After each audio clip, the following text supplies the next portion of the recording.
Gente, sejam muito bem-vindos. Olha, se tiver alguma dúvida, manda para mim. O que eu vou fazer?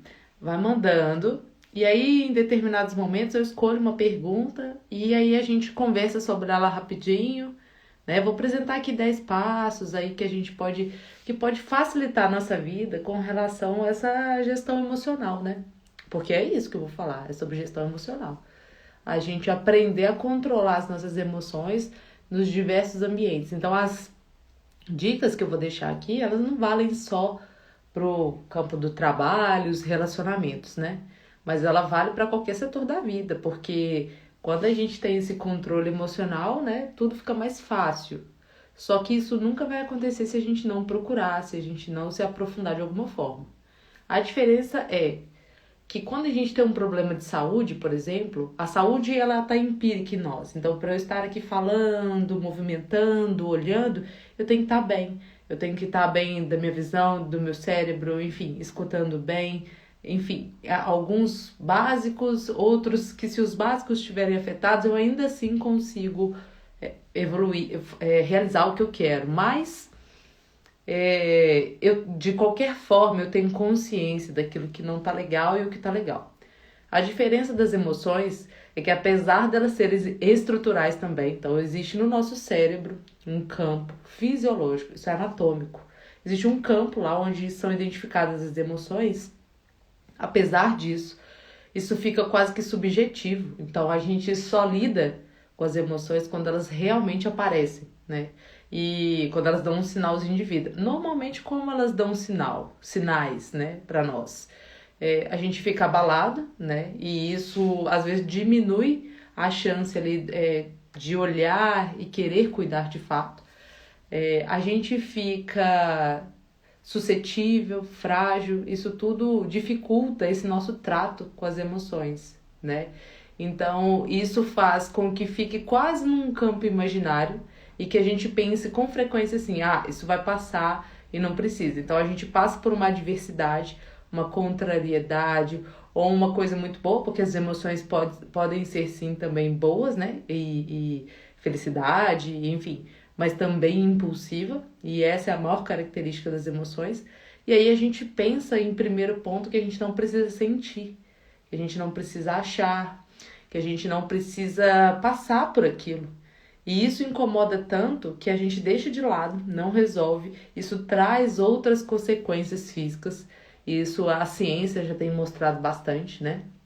Essa correlação emocional, de tudo que é as emoções ou a falta de controle, porque é esse o papel que eu gostaria que a partir de hoje vocês assumissem, que as emoções elas existem, elas podem existir inclusive, e que a gente gerencia, a gente controla. A gente não impede que aconteça, a gente não deixa de sentir, e muitas das vezes a gente tem mais é que acolher, entender que naquele momento foi o que você conseguiu e tentar melhorar depois, né? Depois de um estágio, depois que, vamos dizer assim, que a poeira baixou ali. Então, a gente tem muitas dúvidas com relação às emoções, né? Até por isso, porque praticamente elas ficam só no campo imaginário, né? E a gente não. E é pouco. Hoje, né, pós-pandemia, enfim, esse nosso cenário aí que está construído um pouco diferente da normalidade, a gente se interessou um pouco mais, as pessoas ficaram aqui mais nas telas, né, do Instagram, enfim, outras pessoas apareceram falando, então despertou uma certa curiosidade as pessoas conhecer um pouco mais sobre as emoções, sobre aquilo. Ai, ai, e aí, de quais emoções você está falando? Eu não estou falando de emoção específica, porque a emoção, sabe o que é emoção? É o que acontece entre um momento e outro. Então ela acontece tão rápido, né? A gente tem essas estruturas cerebrais, igual eu falei com vocês, né? Que ficam ali como se fosse a base das emoções, ou seja, mesmo que você não queira sentir, você vai sentir, porque isso é seu, isso é anatômico, isso existe em nós. Mas a gente consegue, de acordo com a situação e de acordo com o momento e com a adversidade ou com o momento muito bom, que a gente está passando período, a gente consegue elaborar emoções que a gente tenta denominar, por exemplo, aí você vai falar, não vamos falar de emoção estrutural não, raiva estrutural, vamos falar de emoção assim, por exemplo, tô ansiosa. Então você fala, nossa, será que isso é uma emoção, Yara? Eu tô sentindo, não sei, um comportamento. Ah, eu tô feliz. Ah, hoje eu tô apaixonada. Então a gente começa a dar nome e misturar com os sentimentos. Mas a emoção, ela antecede o sentimento. Então ela é algo que vai acontecer. Vamos imaginar assim, eu queria muito fazer uma coisa. E aí eu imaginei todo aquele processo, tudo acontecendo.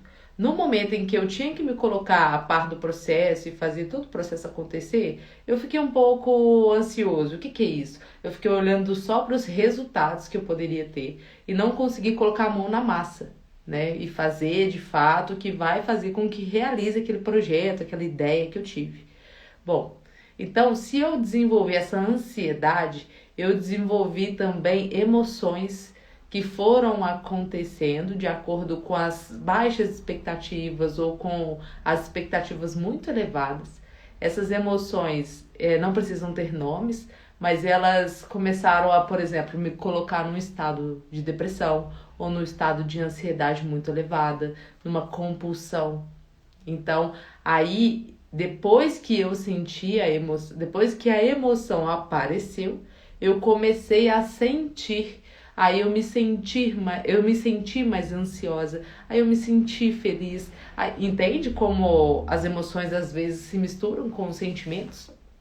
Mas o sentimento é com certeza um estágio após a emoção que a gente desenvolve e estamos aí sujeitos a qualquer, né, fase, qualquer processo, enfim, né? Então, a minha ideia aqui é que a gente encontre, eu até procurei aqui para vocês, mas não encontrei. Eu tenho um material aqui que mostra no cérebro, depois eu vou postar para vocês verem no Stories, só vocês entenderão. Um material que mostra a imagem do cérebro, onde está localizada essa estrutura que faz com que a gente tenha emoções anatômicas, né, que são naturais, né, que nos protegem, vamos dizer assim, de coisas, porque a intenção do cérebro é exatamente essa, né? Uma história primitiva é nos manter protegidos. Então, quando a gente encontra essa estrutura cerebral que mostra as emoções, a gente sabe que é um sistema de proteção que existe no nosso cérebro. Ok? Bom, a minha proposta é o seguinte, apresentar 5 passos para que a gente entenda as emoções, a partir, não entenda não, que a gente possa melhorar a nossa conduta diante das emoções, para a gente entender as emoções e melhorar a nossa conduta num ambiente de trabalho, por exemplo. Muitas das frustrações, dos problemas, enfim, das dúvidas, da falta de desempenho, da falta de performance, da falta de conexão com o trabalho, exatamente porque a gente não acostumado a lidar com as emoções, a gente fica impulsivo demais e a gente acaba metendo os pés pelas mãos. Então, a minha proposta é a gente olhar os 5 passos que poderiam melhorar você nesse ambiente. E mais 5 passos que poderiam melhorar você nos relacionamentos. Porque apesar do ambiente de trabalho ser um relacionamento, né? A gente tá ali em torno de 10 a 12 horas do dia, né? Hoje não são mais 8 horas apenas. Num ambiente com pessoas e se relacionando, a gente ainda tem aquelas relações afetivas que são tão mais próximas de nós, né? E que a gente às vezes negligencia em função do nosso cansaço e estresse, mas sem pensar nas consequências emocionais que podem ser geradas ali, não só para a gente, mas para as outras pessoas, e acabamos tendo problemas com os relacionamentos, com as pessoas, em função dessa falta de gerenciamento das emoções.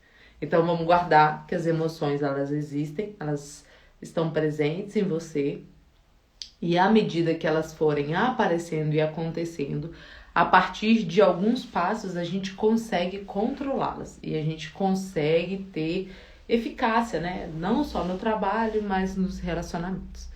Então, eu vou colocar aqui para vocês o primeiro passo. O primeiro passo é a gente reconhecer que a gente pode sentir emoção. Por isso que eu comecei a live, gente, falando que a gente pode reconhecer que sente, né? E tá tudo bem se nesse momento você confundir um pouco sentir com emoção. Acontece coisas que às vezes fogem do nosso controle. Mas eu costumo falar o seguinte, o cérebro, ele sempre age para nos proteger, né? Então, algumas ações acontecerão de forma primitiva, porque ele quer te proteger e porque você não tem um controle. Mas a partir do momento que aquilo aconteceu e apareceu para você, você pode mudar.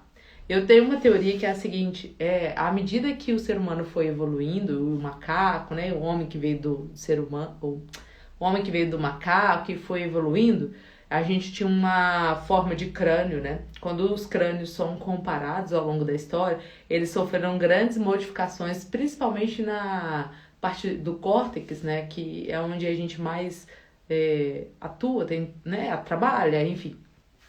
E eu tenho pra mim que apesar da gente ter esses sistemas que teoricamente nos protegem, com o tempo, com a nossa evolução e o nosso esforço em sermos pessoas melhores, em sermos pessoas mais empáticas, em sermos pessoas que conseguem olhar para o outro ser humano de forma diferente, a nossa estrutura cerebral vai modificar também. E as pessoas que virão, né, os nossos netos, nossos bisnetos, vão ainda estudar esse cérebro, e talvez nem eles, né, um pouco mais adiante, vão estudar esse cérebro e olhar para o nosso cérebro atual e falar assim, nossa, como era um cérebro primitivo, como eles tinham dificuldade, como eles, coitados, como eles conseguiam lidar com essas coisas.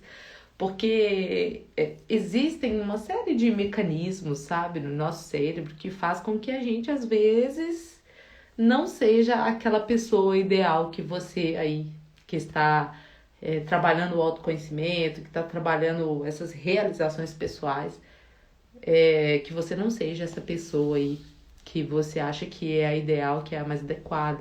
Por exemplo, estruturalmente no cérebro, nós temos muita dificuldade de ter empatia. A empatia em si é um esforço cognitivo, é um esforço que nós fazemos enquanto pessoas que pensamos.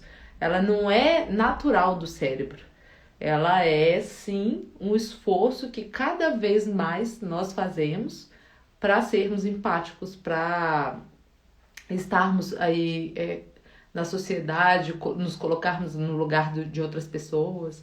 Então a gente vai encontrar em diversas religiões, né? A empatia vai vir aqui depois, em algum desses passos, mas a gente vai encontrar em diversas religiões falando que a gente não precisa entender muito sobre a caridade, basta que a gente faça, né? O maior instrumento da empatia é a caridade. Então, quando você se coloca à disposição para fazer, mesmo não entendendo a magnitude do seu propósito, você gera o bem e você consegue trabalhar de alguma forma um mecanismo contrário no seu cérebro primitivo, né? No nosso cérebro primitivo. Então, talvez daí venham essas recomendações, né, que a gente sabe que são pessoas muitas vezes muito inteligentes, né, que orientam as religiões aí.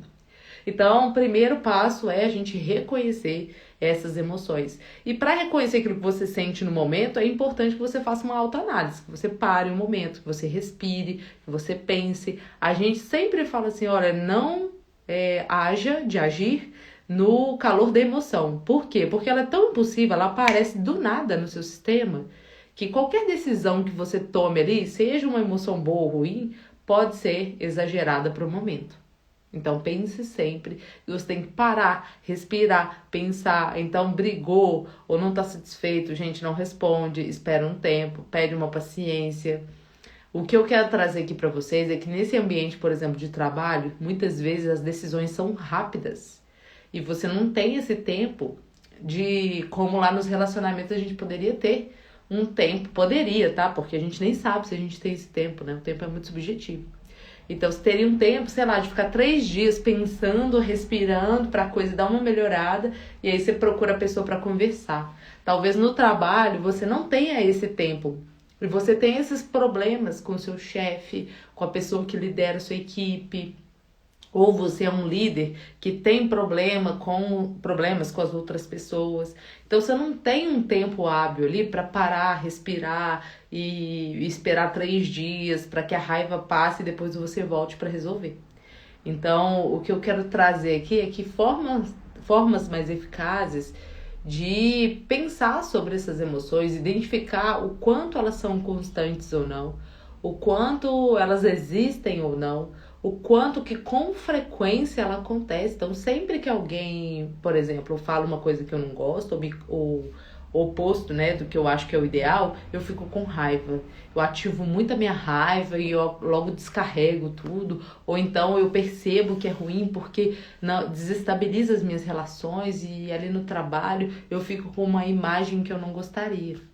Então, que tal se a gente começasse a reconhecer, bom, já que eu sinto tanta raiva, cara, eu vou tentar reverter isso o mais rápido possível, com atitudes contrárias às que eu gostaria.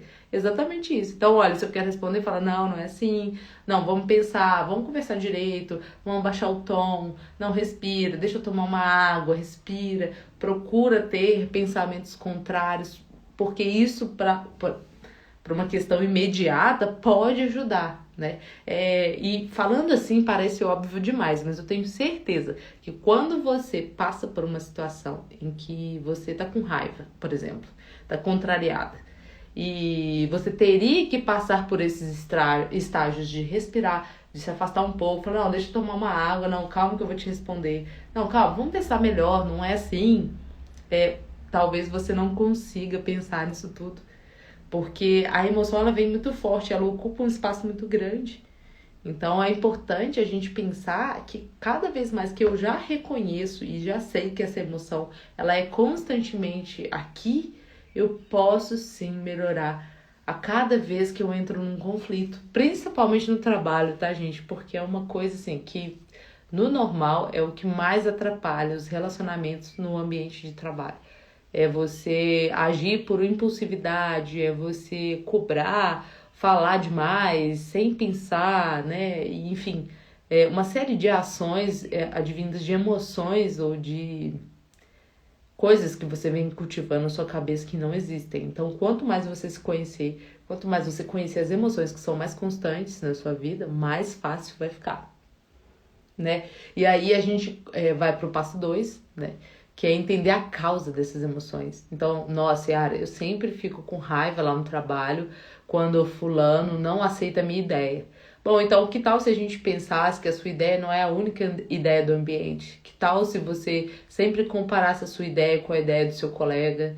Que tal se você, antes de apresentar a sua ideia, buscasse um colega para te ajudar? Se for um ambiente mais competitivo e você não tiver essa oportunidade, que tal você sempre ficar aberto às opções, às possibilidades, a contribuir naquela ideia que for realmente selecionada? Que tal você aprimorar a sua ideia tanto que ela possa ser aceita, né? Então, talvez agindo pela impulsividade da raiva quando você é rejeitado, isso tenha outras raízes. Mas no momento em que a gente está falando ali do ambiente de trabalho, em que houve uma rejeição, por exemplo, de uma ideia que você acha que é legal, será que não está faltando você agir menos por impulsividade? Se foi pedido uma ideia, essa ideia tem um prazo, ela pode significar um projeto futuro, que tal você pensar com mais clareza? E eu vou falar aqui que projetos, criatividade, coisas que a gente gosta muito de desenvolver, elas só aparecem quando você se conhece muito. Elas aparecem assim de forma positiva, né? Porque pode ser que você não faça esse exercício, seja uma pessoa muito criativa, seja uma pessoa com muitos projetos. Mas em alguns momentos você vai sentir que isso incomoda, que você tem ali alguns conflitos que você não consegue resolver. Então, se você partir do autoconhecimento, conhecer você mesmo o tempo todo, né? E ser o melhor que você pode ser no que você faz, você vai também saber de onde qual é o gatilho que dispara essa emoção, que sempre atrapalha as suas atitudes no dia a dia, principalmente no ambiente de trabalho, que, como eu falei, é um ambiente em que as coisas acontecem mais rápido, os prazos são menores. Hoje, né, os líderes, os chefes querem mais proatividade.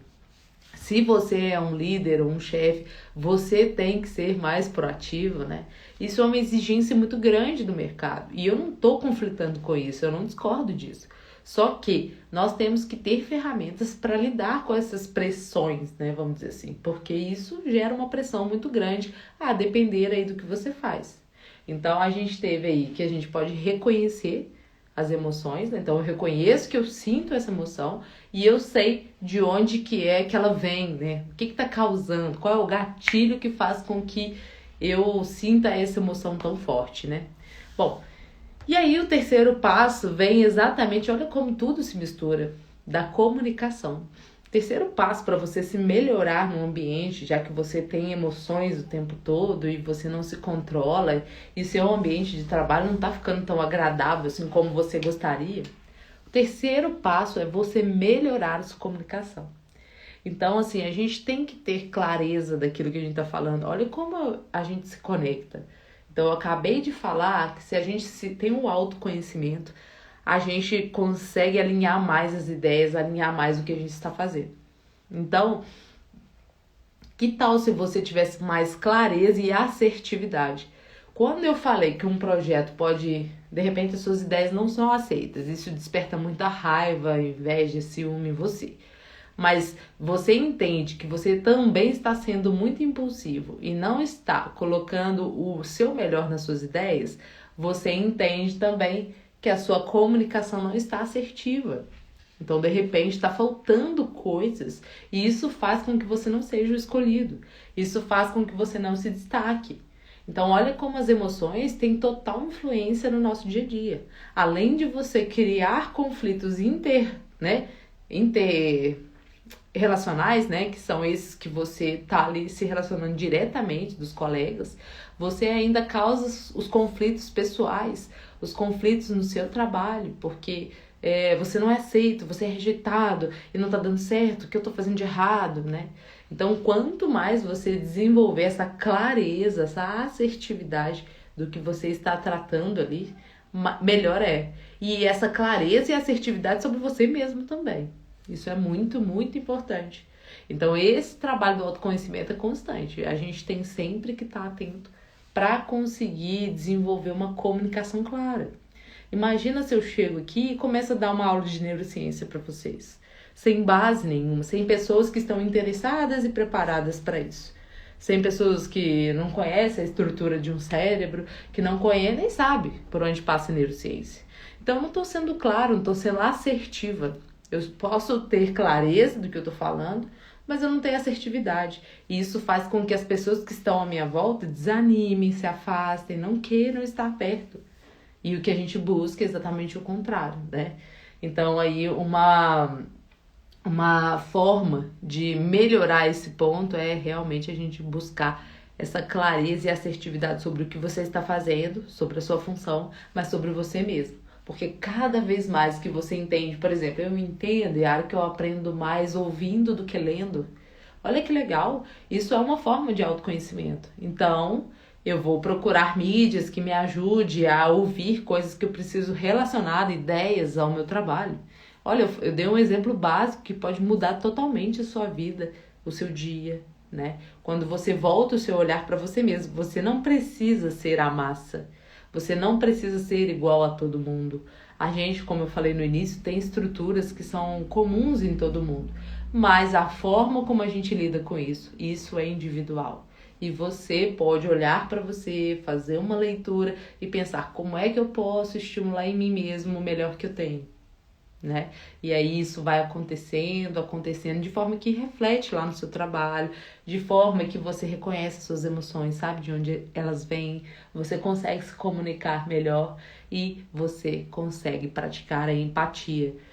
Eu falei aqui no início sobre a empatia, né? E a empatia, ela não é um mecanismo fácil, né? Na verdade, ela é muito questionada, principalmente na neurociência, porque existe um mecanismo em que a gente... É um mecanismo assim, gente, são estudos que mostram o seguinte, por exemplo, uma pessoa, ela é exposta a uma situação X, ela não teve sucesso profissional, ela não teve ela se formou e ficou desempregada, ela não casou, ela não entrou por um time de futebol famosíssimo, e aí ela é comparada com outras pessoas.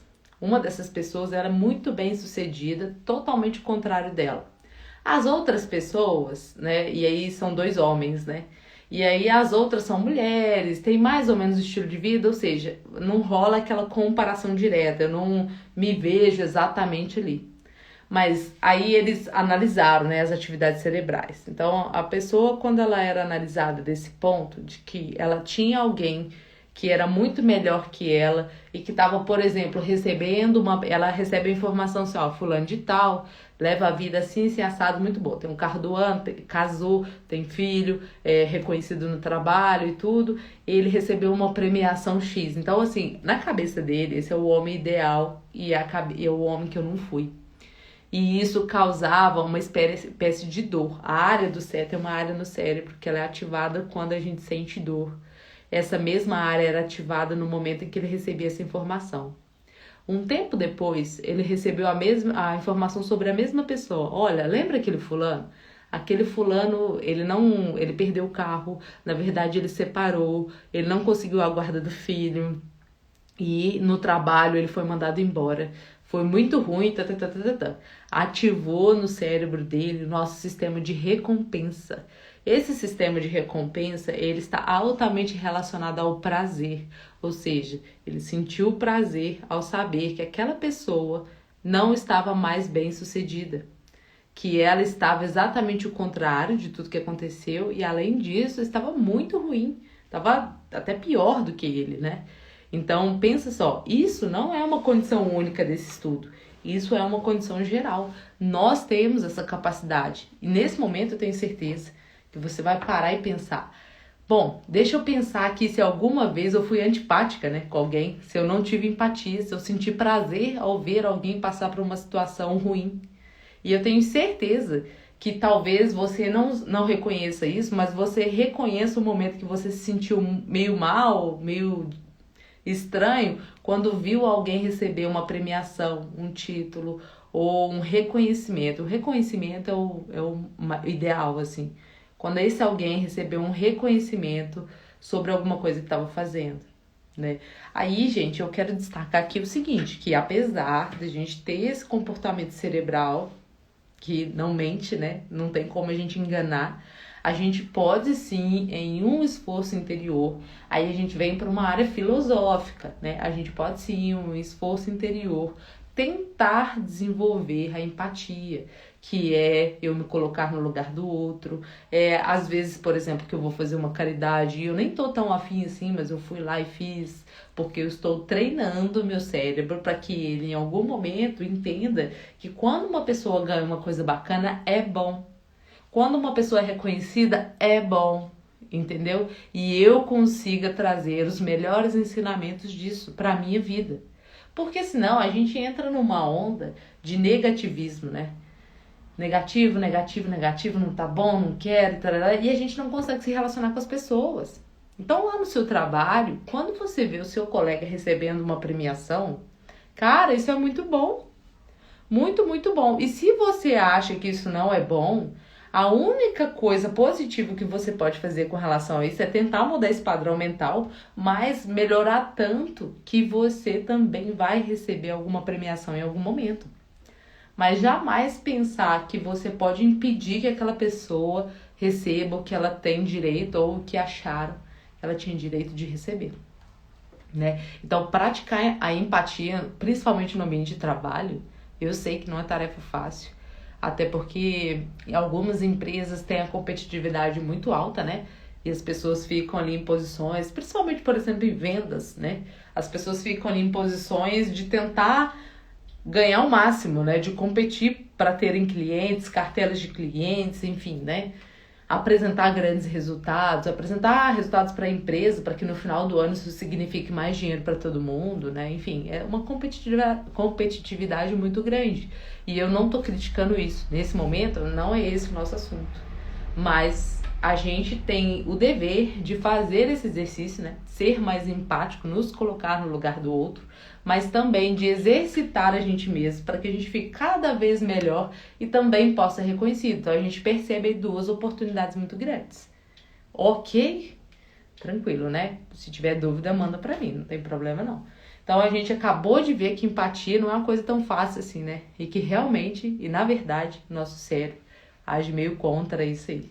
Mas a gente vai acertando. Quem sabe a gente evolui tanto que o cérebro muda e aí a gente passa a ser a pessoa que só vai ativar recompensa quando a pessoa ficar feliz, quando ela estiver realizada, e mais recompensa ainda, e aí a gente vai ativar a dor quando essa pessoa cair, ela realmente não conseguir fazer o que ela queria fazer, ou quando aconteceu algum estresse, alguma coisa ruim na vida dela, a gente ativa a dor e a gente se compadece dela e ajuda, né? Quem sabe ainda mudaremos para isso.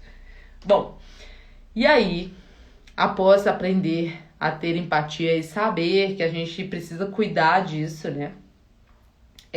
A gente precisa gerenciar uma condição. O estresse, gente, ele é uma condição que ele é alimentado. Eu poderia fazer uma live só de estresse, né? Porque são tantas as causas aí do estresse. Então a gente tem que pensar o seguinte: o que é que me deixa estressado? O que causa estresse? Então vou dar o meu exemplo. Por exemplo, eu sou uma pessoa que se eu ficar sem dormir, eu fico estressada. Se eu ficar... Então aqui, ó, tá vendo? Tô passando a mão aqui no ombro, porque essa noite meu filho acordou, ficou 1 hora acordado. Eu já tinha poucas horas para dormir. E isso gera um estresse.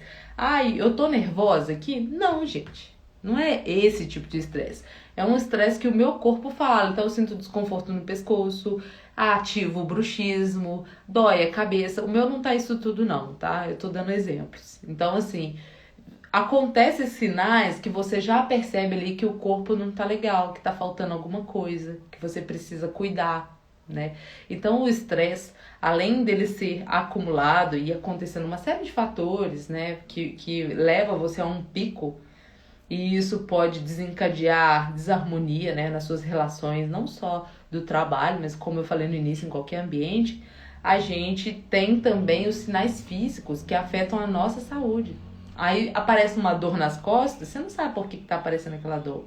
Mas muito provavelmente por causa da condição de estresse que foi desenvolvida. Alguma mudança na rotina, alguma privação de sono, alguma forma de pensamento. Mas o estresse, ele tem muita origem física. Muita origem com os nossos hábitos. Então, tipo, igual eu dei o exemplo do sono, né?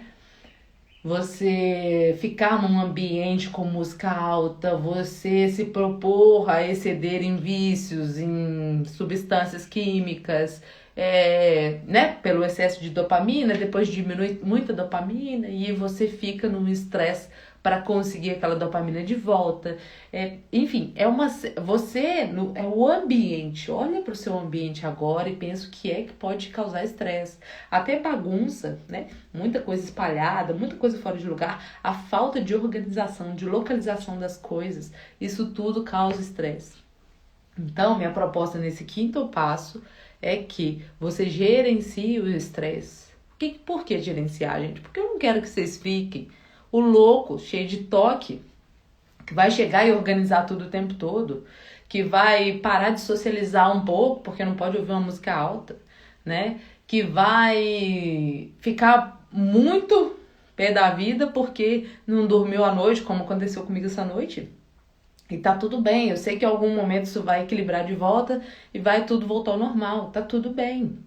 Então eu quero que vocês gerenciem no sentido de entender o cenário e pensar, bom, isso aqui me estressa, será que vale a pena eu ficar me expondo tanto a essa situação? Será que se eu dosar para menos um pouquinho não pode ser legal? Tentar achar esse equilíbrio aí que vai fazer com que o dia seja mais leve, que você vá para o seu trabalho e não desconte tudo nos seus colegas. Não desconte no seu chefe, não desconte nos seus liderados, não desconte na sua equipe, não desconte na menina que tá lá te ajudando na limpeza. Cara, sem ela você não ia ficar num ambiente limpo. Sem ela você não ia ter capacidade, tranquilidade de entrar no seu local de trabalho. Para que você consiga olhar com empatia, né, pro porteiro quando você chega lá na sua empresa. para que você consiga conversar com as pessoas, para que você consiga identificar o que é que não está fazendo bem para você. Essas são todas as fases e os passos que eu dei aqui. Então, cada vez mais, quando vocês se entenderem e pensar que é possível gerenciar isso que você sente. Olha, o que você sente, ele não tá normal, tá me incomodando, tá meio estranho. Cara, então não tá legal. Tem uma solução, só que você tem que encontrar, né?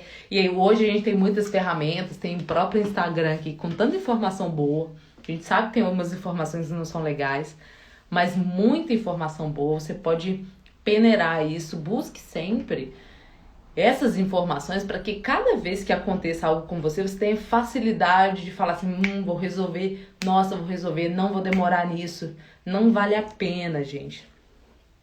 Não vale a pena você sentir algo, você perceber algo e deixar de lado. Não vale a pena. Não vale a pena, porque nesse momento você pode negligenciar uma emoção, um sentimento, algo que é muito importante e básico para você, principalmente para o futuro. A gente não sabe, né? Ou você sabe de alguma forma que o futuro espera. Então agora você pode estar sendo preparado para o seu futuro, que vai mudar completamente. Então, se você negligencia agora, isso compromete seu futuro. Isso compromete seu sucesso no futuro. E o sucesso é relacionado, né? O sucesso é o quê? Você ter 2 filhos, um momento com a sua família, ter saúde em dia e o seu trabalho. Pô, grandioso. É o seu sucesso. Ah, o seu sucesso é ter muito dinheiro? Pô, grandioso, é o seu sucesso. Então, para você alcançar isso que você considera sucesso, é não negligenciar o que você está sentindo, o que você está pensando. Porque isso pode ser muito bom, mas pode ser muito ruim e comprometer demais a sua vida e o seu futuro, né? Então agora eu vou passar rapidamente assim sobre 5 passos para a gente melhorar a qualidade das nossas emoções nos relacionamentos. E, gente, é o seguinte, pode ser que alguma etapa aí seja muito parecida com o início, com os outros 5 passos, mas a gente vai voltar agora, porque apesar dos relacionamentos no trabalho, do trabalho ser relacionamento, relacionamento ser trabalho também, a gente vai falar, vamos pensar, vou direcionar o pensamento de vocês agora um pouco para a questão de relacionamento de pessoas próximas. Sabe por quê? Porque a gente às vezes negligencia muito esses relacionamentos, né? Eu sempre brinco que se você tratar a pessoa que está do seu lado e a pessoa que você se relaciona como se ela fosse uma visita, a vida muda. Porque a gente tem tanta tranquilidade, a gente fica tão à vontade, a gente se acostuma tanto que a gente passa a tratar a pessoa mais próxima de nós como se ela fosse uma pessoa comum no nosso dia. E na verdade, talvez ela seja a peça essencial para que a nossa vida siga adiante. Porque hoje, a maior parte dos relacionamentos pessoais, eu não vou colocar só família, não. Vou colocar até os relacionamentos de amizade, né? Os relacionamentos afetivos. É o que traz estabilidade emocional para eu seguir adiante, para eu me encorajar, para eu descobrir o meu propósito, para eu estabelecer metas, objetivos. Você passa a criar a partir... Eu estou responsabilizando as pessoas pelos meus ideais? Não. Eu simplesmente estou abraçando o bem comum, que é esse bem de relacionamento, que é a sociedade. Eu estou em uma sociedade, então eu tenho que pensar nos relacionamentos.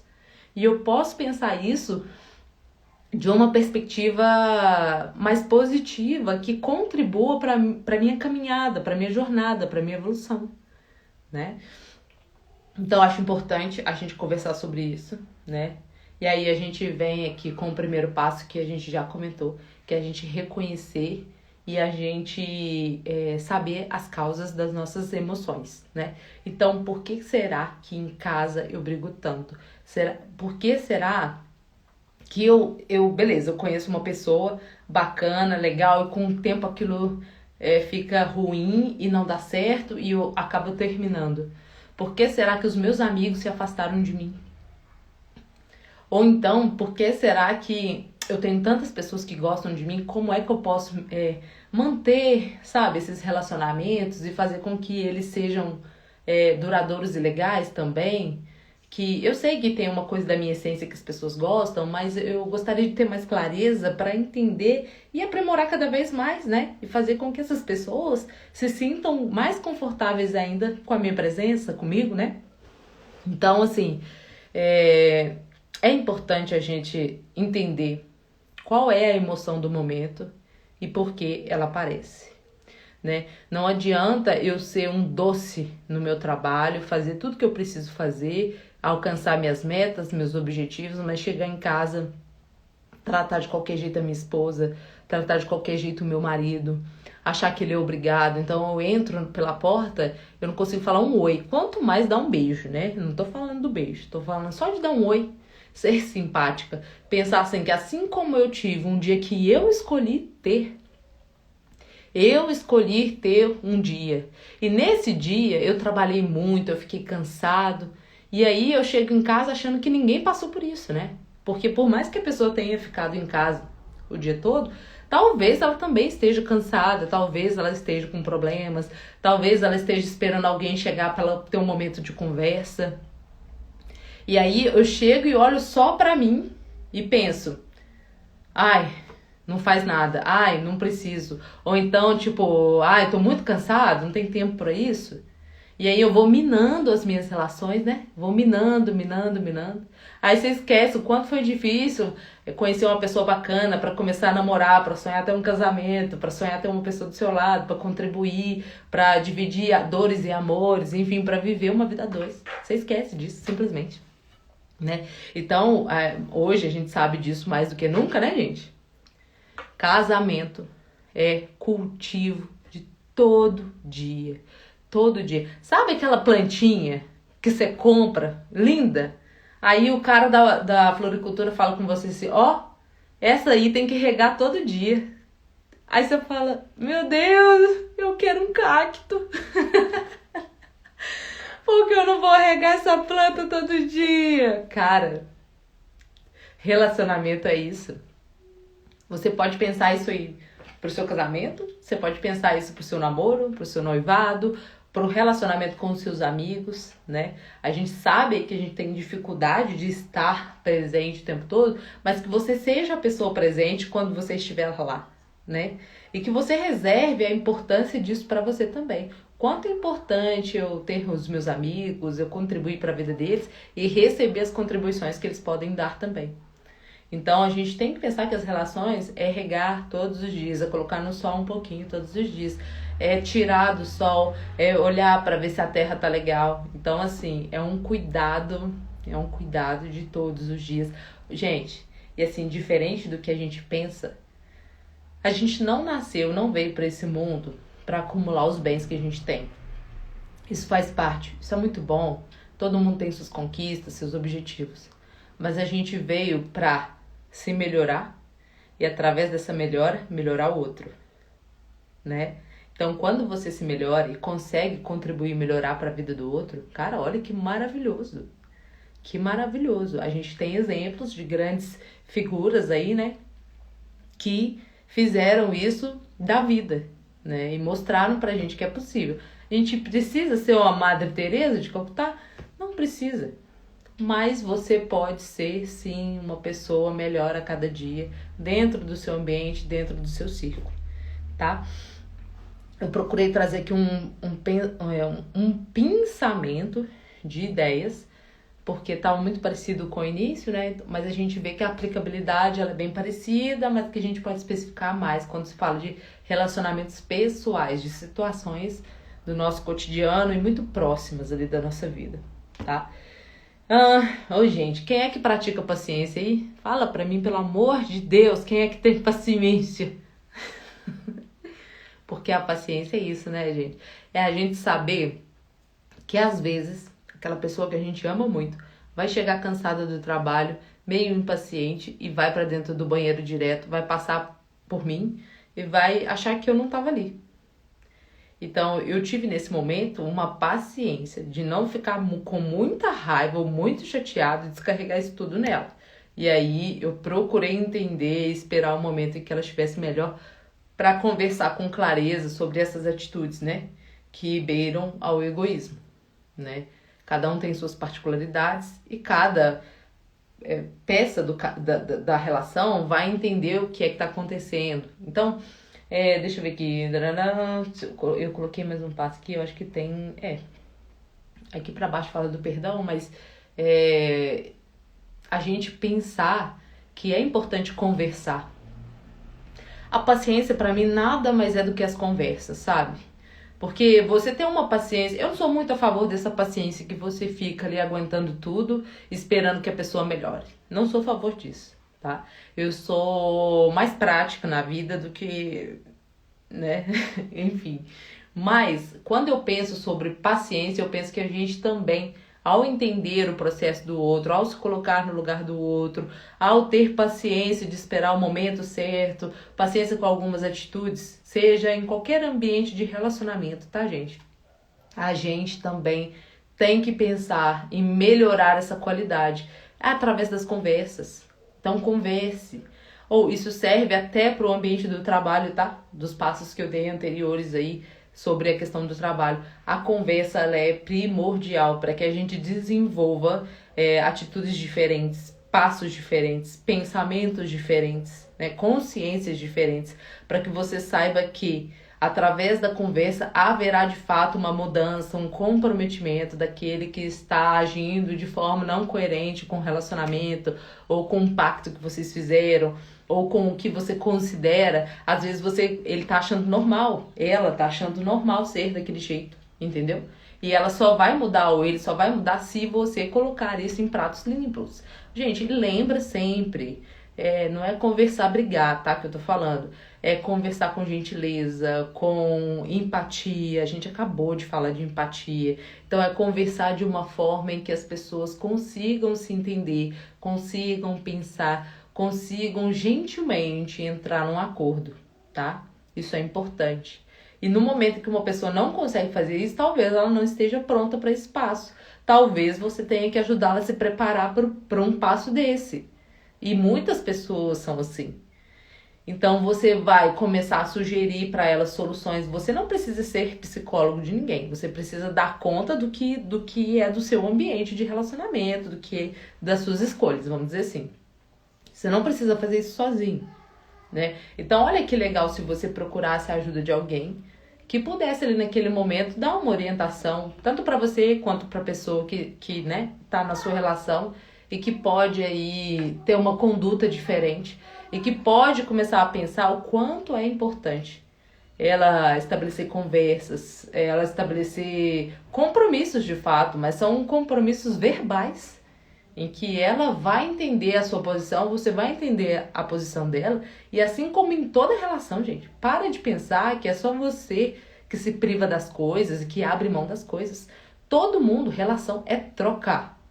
Relação é troca. Então, se a gente tá trocando, eu tô rindo, gente, porque vai dando, né, um trem aqui. Se a gente está trocando, é necessário que eu entenda que talvez você abra mão de coisas para se relacionar comigo. Você está abrindo mão do seu tempo para estar aqui agora me escutando, né? E eu também abro mão de um tempo ou de outras coisas qualquer para estar aqui passando esse conteúdo. Mas aqui, cara, tá muito bom. Olha que legal, eu não tô me martirizando por isso. Você não está se martirizando aí por isso. E tá tudo certo. Então, relação é isso. Vocês começam a entender os caminhos que vocês podem trilhar juntos. Para isso, a gente abre mão. Cada escolha é uma renúncia, isso é a vida, não é essa a música? Mas não são renúncias que vão doer tanto quanto você viver na falta de empatia, na falta da conversa, na falta do entendimento, né? Na falta de posição. Porque a gente tem sim um posicionamento nosso aí também na vida, né? E aí, gente, eu falei pra vocês que tem algumas emoções que elas são empíricas, né? Que elas são estruturais no nosso cérebro. Eu fiz assim porque no desenho é a base, né? É essa emoção primitiva. Depois as experiências que a gente tem que se relacionam com essas emoções e fazem com que a gente seja o que a gente é. E depois uma área superior, que é o mindfulness. Eu penso de forma elevada e superior sobre diversas questões e eu consigo entender e passar por isso. Então eu quero que todos acionem essa região nesse momento. Mentira. Mas tem lá nessa estrutura fisiológica anatômica um setor que é correspondente à raiva. Ou seja, do nada a gente pode ativar a raiva. Eu tô te falando que é mais difícil a gente controlar a raiva do que qualquer outra emoção.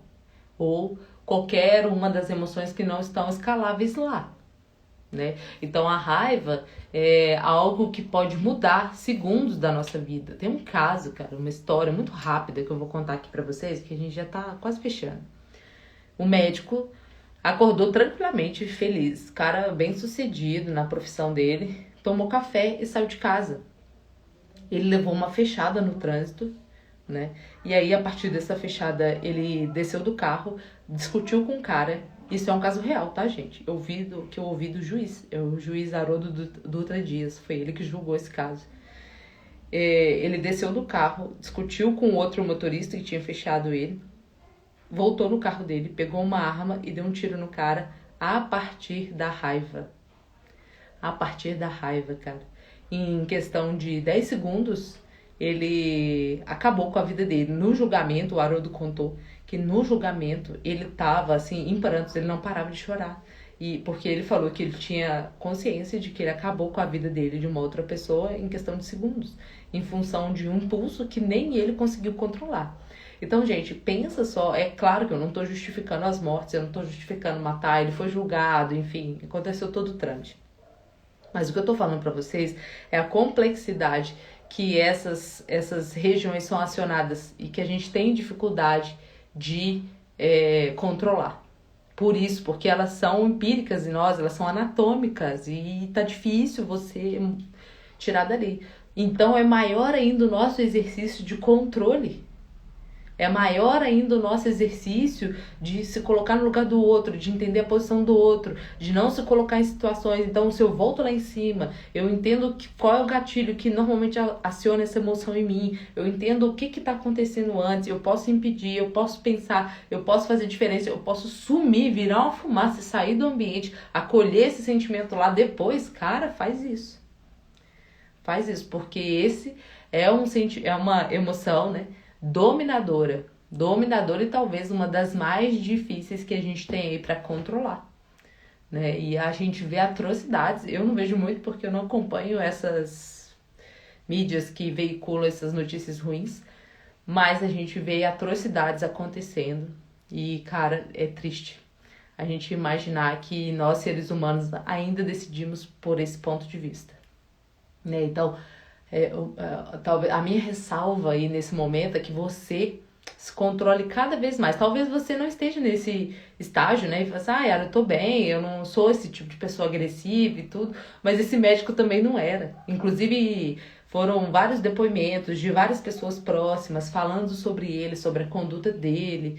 Enfim, nunca teve esse comportamento. Então, a gente nunca sabe quando está suscetível. É uma bomba relógio.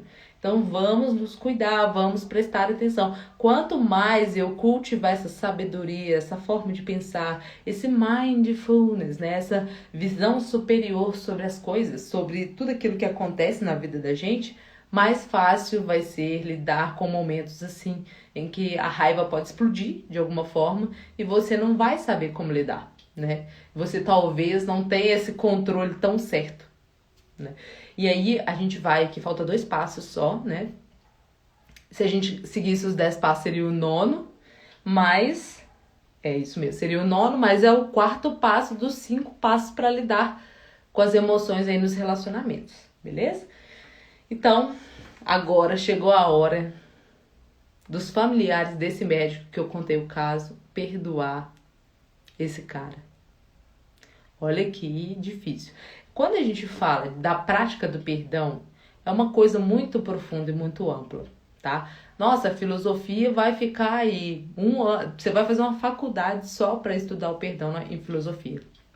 Mas, quando a gente quer falar aqui de coisas práticas do dia a dia, a gente vai entender que é você, de fato, entender que nós, assim como eu tenho essa estrutura que é difícil, emocional, e que eu tô tentando lidar com um cachorrinho a cada dia, eu não gosto de falar leão não, tá? Um cachorrinho a cada dia, que briga, que rosna, enfim, e eu tô ali tentando mudar e ser uma pessoa melhor, tem outra pessoa que está fazendo isso também. Então eu volto lá naquele ponto da conversa. Quantas conversas são importantes? O quanto eu sei que é difícil, né? Eu sei as bases religiosas, aí eu acho que é muito bom, sabe? Porque vem ensinando cada vez mais as pessoas a terem empatia, a se colocar no lugar do outro, a perdoar as falhas. Porque nós somos constituídos de falhas, a gente quer perfeição. E eu acredito que a gente possa alcançar em algum estágio da evolução. Mas nesse momento nós não somos perfeitos. Nós podemos ser muito habilidosos, muito talentosos, fazer muita coisa legal, bacana, criativa. Acredito nisso tudo. Mas eu sei que a gente não é perfeito. E isso faz com que a gente erre e que a gente precise ser perdoado. Até para a gente conseguir seguir adiante. Então, você vai pensar aí nesse momento. Imagina se quando você era pequena, sua mãe não te perdoasse porque você saiu sem avisar. Porque você bateu no seu irmão. Porque você ganhou uma nota vermelha na escola. Imagina se seu pai e sua mãe não te perdoassem mesmo, a ponto de te colocar para fora de casa e falar, se vira agora. É esse o grau de não perdoar. Porque é isso que a gente faz quando a gente não perdoa a pessoa, alguém. A gente coloca ela para fora da nossa vida. Nossa, Yara, então eu sou obrigada a ficar aguentando e perdoar todas as vezes? Cara, assim, se você for cristão, eu vou te falar aqui que é 70 vezes 7, né?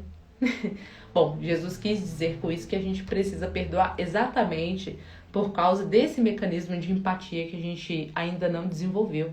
Cada vez que você exercita e que você consegue perdoar de alguma forma, você consegue desenvolver mais esse ambiente propício para que você viva bem, para que as pessoas vivam bem, para que as pessoas evoluam.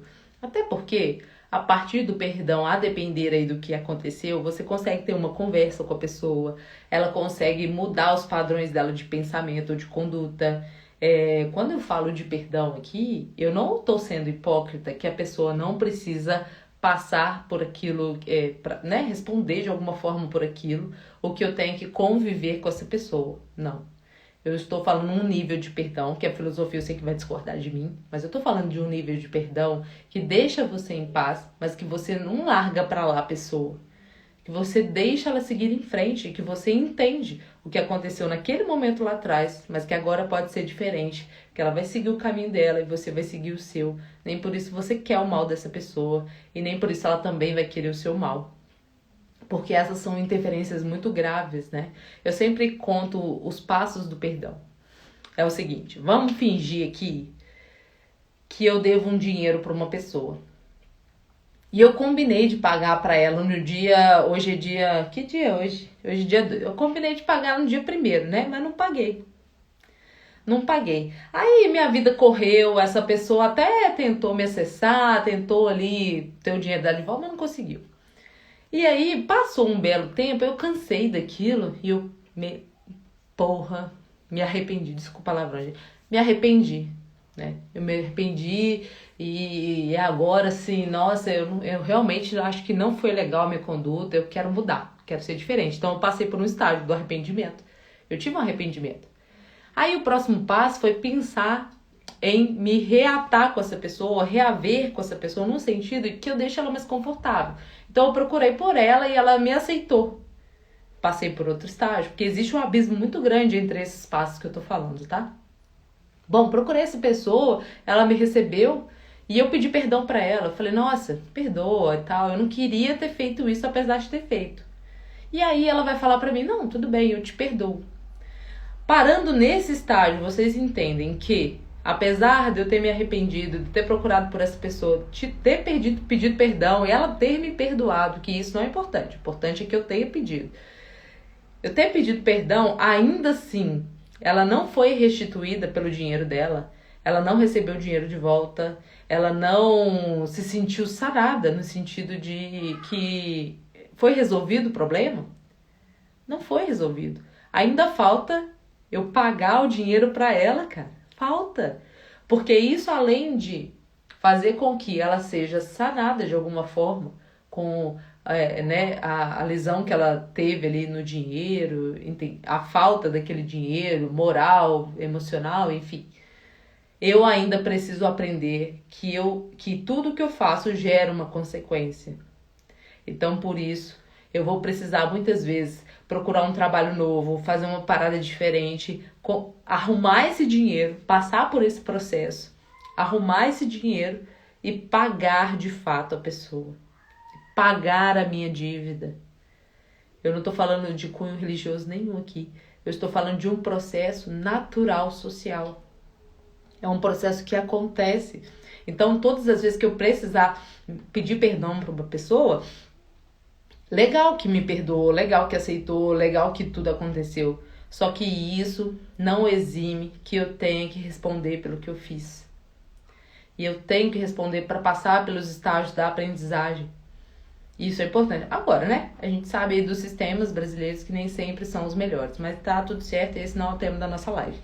E o que eu quero dizer para você é que praticar o perdão é com certeza a parte mais importante. Que você pode não só perdoar quem procura por você, mas se sentir perdoado de fato quando você procura pelo perdão. Porque em algum momento você também vai precisar procurar pelo perdão. Você não vai só perdoar, né? Então a gente é ser humano. A gente tá falando aqui da realidade. Então vamos pensar nisso.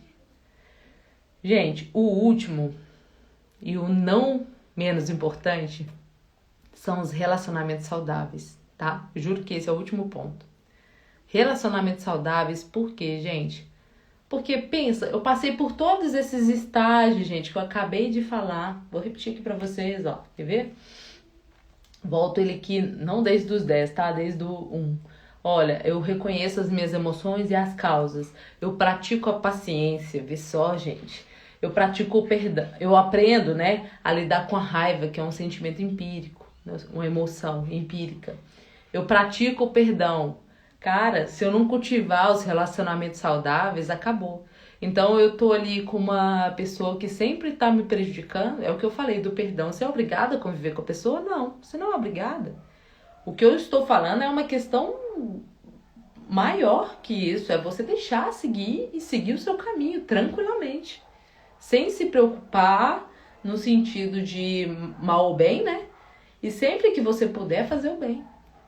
Então, assim, pelo menos assim, tá, gente? Eu tô falando uma coisa muito rasa, tá? Então, quando você cultiva os relacionamentos saudáveis, são pessoas que estão sempre abertas a passar por esses estágios.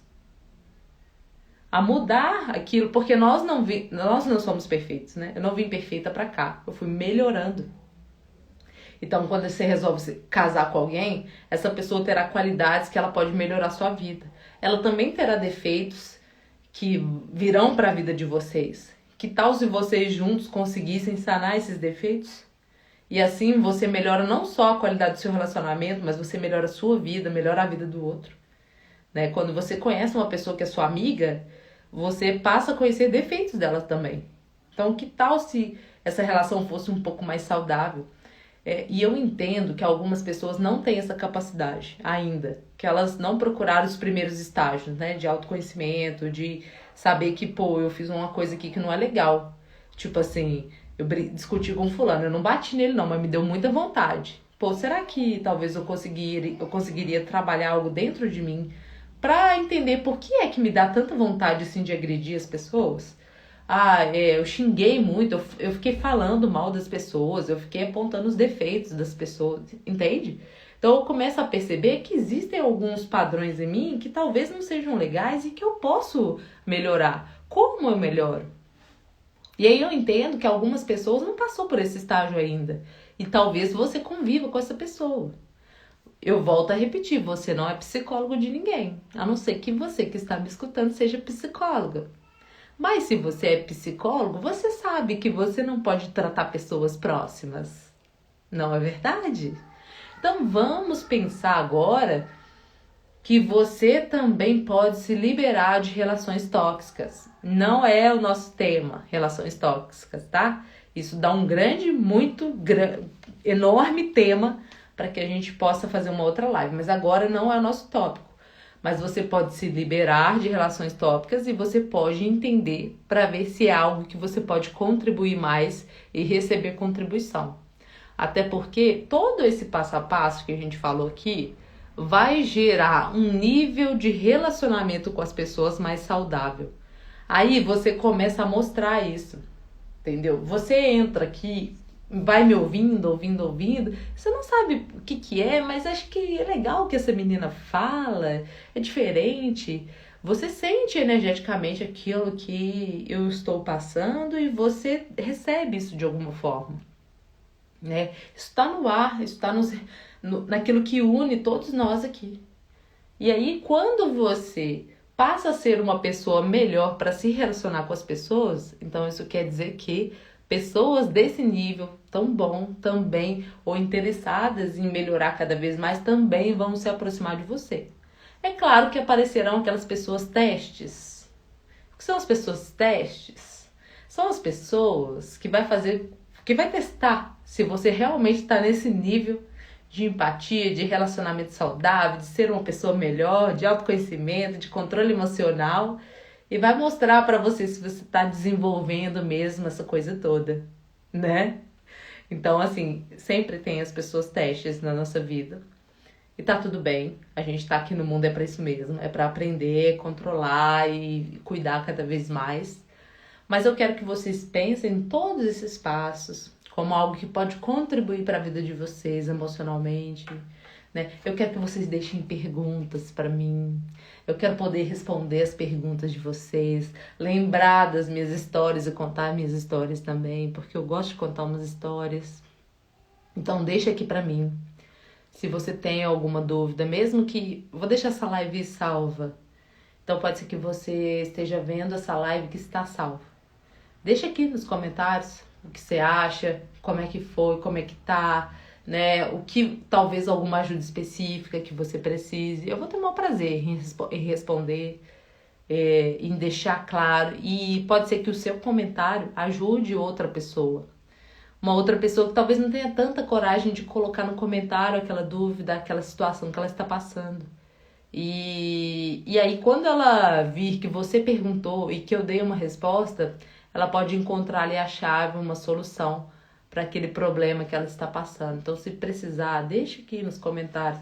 Pode deixar o que você achou, pode deixar alguma dica, alguma contribuição. Tá tudo certo, tá?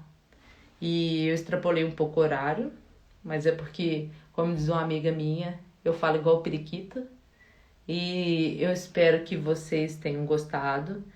Tenho escutado com tranquilidade, eu não quis ser muito enfática em tudo para que isso soasse um pouco mais leve mesmo pra gente, porque emoção é uma coisa assim ainda difícil para todos nós, né, tratarmos. Mas eu espero que tenha sido uma contribuição para vocês. Agradeço muito de coração tudo. E a gente se vê com certeza na terça-feira que vem, mais uma vez. OK? Espero vocês aqui. Eu vou avisar mais no Instagram pra vocês aqui, tá? Eu juro. Vou deixar aqui já programado, bonitinho pra falar da live. E a live eu sempre decido na semana, tá? Não tem esse negócio de ficar divulgando tema, não. Então aproveita que a live tá aqui e a gente vai conversar mais. OK, pessoas? Fiquem com Deus. A gente se vê na próxima live, terça-feira, 12h30.